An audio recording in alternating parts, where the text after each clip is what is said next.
High atop the wannabe inn. It's the 2015 OPA World Championships. Let's go over to our partner from ABC 7 meteorologist Bob Harrigan. Bob.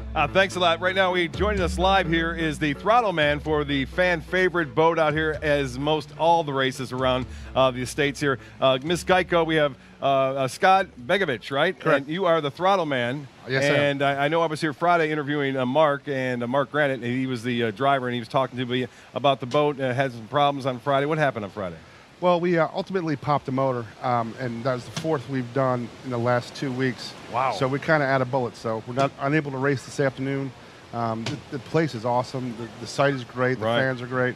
But, unfortunately, we're not going to make it. We still had a chance to see it, though, at the dry pits. Go walk by that boat. It's an amazing boat and the structure there. I'm sure you're kind of frustrated not being out there today, but obviously you've been down in the Keys, too, just recently, right, racing down there? Yeah, well, that's what did us in. We had 3 races last week in the Keys, and then we had testing the week before. We lost 2 motors in testing, we lost 2 motors in the Keys, and we lost 1 motor here. So ultimately, we're out of bullets. That's what happens sometimes, yeah, especially when you're down here for so long, obviously not being able to go and refresh those bullets. Yeah.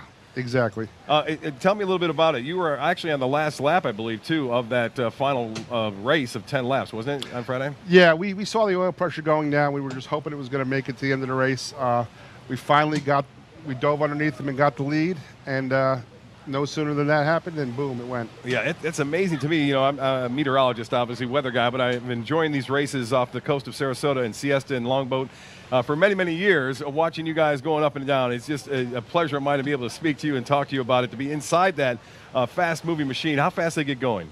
Friday we hit, I think, 164 on GPS. 164. I just can't imagine going 164 miles an hour out on the water. I got my little 18-foot with 1115 on it. That's all relevant. It is all relevant. I appreciate your time. You guys are looking forward to get back. When's your next race? Season's over. So we've got the off-season to rebuild, finish our R&D, get everything good to go, and April will come back out, and we're ready to rock and roll. I appreciate it, Scott. Thanks for all your time. Thank you guys for everything. Thank you. Back to you. All right, Bob, thank you very much. And Scott, thanks so much with Miss Geico and Mark Granite, of course, one of our great sponsors of this event. Miss Geico, the 8-time world champion, and unfortunately not able to run today, as Scott mentioned, out of bullets. And that's how it goes. And they made a run at it Friday, and we'll bring Shane back into the mix here in a second. They made a run at it Friday, and we saw the smoke at the start of the race and wondered out loud, boy, are they going to be able to give it a go? And they did. And they made it about 3/4 of the way around the 12-lap course, man, Shane, before they finally had to kind of wave the white flag, so to speak. But it was on that 8th lap where they made that hard, tight turn around turn 4, and I think for a moment got past the Cat Can Do, but that was about all they could do from there. And for those folks wondering, by the way, if you're hearing the noise in the background, people playing bags down below, some beach goers. Yeah, absolutely. I mean, there's cornhole up and down the beaches right now. It is absolutely packed. We've got a great spectator fleet onto the water, as Shane alluded to earlier. But again, Shane, to go back to Miss Geico, what an attempt they had, a very valiant effort on Friday. Yeah, they did a phenomenal job, and like Scott said, they ran out of bullets, and they have went through some serious hardware in the last 30 days. I mean, 5, or I believe he said 5 of those Mercury Racing 1,650 horsepower engines that they have pretty much destroyed in the last 30 days. And there's only so many resources in this sport, and that's a pretty specialized engine. It's not like you just run down to your local store and pick up another one, which, Geico surely would have done if it was available, but they just ran out of parts, and, they came out and they put on a great show, and like Scott mentioned, they noticed that oil pressure going down throughout the day, and they still pushed that boat to the bitter end, cost themselves probably another $150,000 for a motor, and put on a show for Englewood here. Absolutely. So if you guys are out in the pits, stop by and congratulate them. And they just ran it to the bitter end for a show here for the folks in Englewood. And we brought Mark on, Mark Granite, the driver of that Miss Geico, and what a great guy he is as well. Talking about it, very, very cordial. He wasn't too upset. He knew it happened and was hopeful that they'd be back today, but understanding that they don't have a lot of parts. Like I said, they don't have a lot of bullets bringing around all around the country when they're traveling to these races. Yeah, they're just, only so much they can do. And Scott and Mark, both great competitors, and nothing more they would love to be out here today. And I'm not too sure what they probably didn't go ask somebody in the pits if they could borrow their boat so they could get out here because they just want to go racing. They just want to go racing. Guys, we have a fourth member of our broadcast team this afternoon. He's down on the docks today, John Roger, and he is standing by with one of our great sponsors, Team Amsoil and Teague Custom Marine. John with the legendary Bob Teague. Thanks, Brendan. Back here in the pits area with the one and only Bob Teague. Bob, hey, we don't have you in the broadcast booth this year.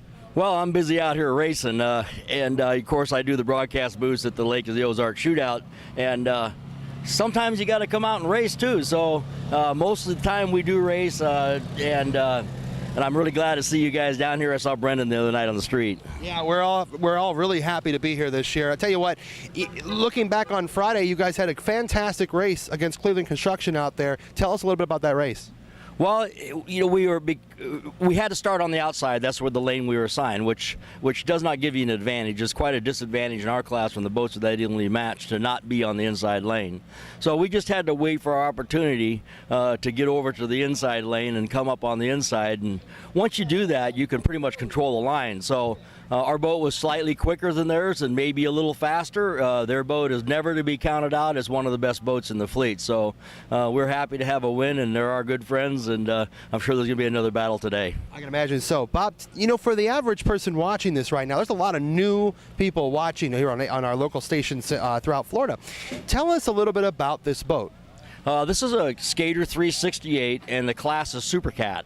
And a Super Cat boat is a spec class boat. In other words, we have to build the engines to a specification, 510 cubic inch, 9.5 to 1 compression, a maximum valve lift, a spec head, spec intake manifold, 7,000 RPM max, and so on. So all the boats have to run similar power. They don't have to buy them from the same place. I build my own engines at Teague Custom Marine. The boat has to weigh 9,500 pounds coming out at the end of a race, and the tunnel can only be so wide and so forth. So there's a lot of standard specifications boats have to conform to. So all of the Super Cats or super boats in the nation are basically the same. They're a little bit different in size. Mine's a 368 and Cleveland Construction's a 388. Now, Bob, you've raced a ton of races, especially at Lake of the Ozarks and all across the country. How do you feel about the Englewood course? Are you excited about it? Well, I think that for the first time that I've been here racing in Englewood, I was down here prior testing boats, for like Powerboat Magazine at Placidia and stuff, but this for the first time I've raced down here. I think that the community has done a great job of organizing this event, and not knowing exactly what to expect on both sides, us and them, I think it's been pretty darn good. The water is a little calmer than it probably is normally down here, and so that changes the whole mindset. We think we're going to be racing in the open Gulf, and it's pretty flat today. Well, there you have it from an expert who knows the best about it. Bob, we thank you for joining us here on the program. Good luck to you on the race today, and I guess we'll see you back in the broadcast booth back at Lake of the Ozarks Shootout. That's right, and we're also going to come to the lake race out there in June, so we'll be out there for that as well. Fantastic. Bob Teague, the one and only right here. I'm John Roger. Back to you, Brendan. All right, thank you, John, and thank you, Bob. John will be checking in with us periodically throughout the afternoon. The 2015 OPA World Championships. One race is already in the books in Class 6, Class 7, and the Super Stocks. 2 more races to go. Live atop the Wannabe Inn. We're back after this.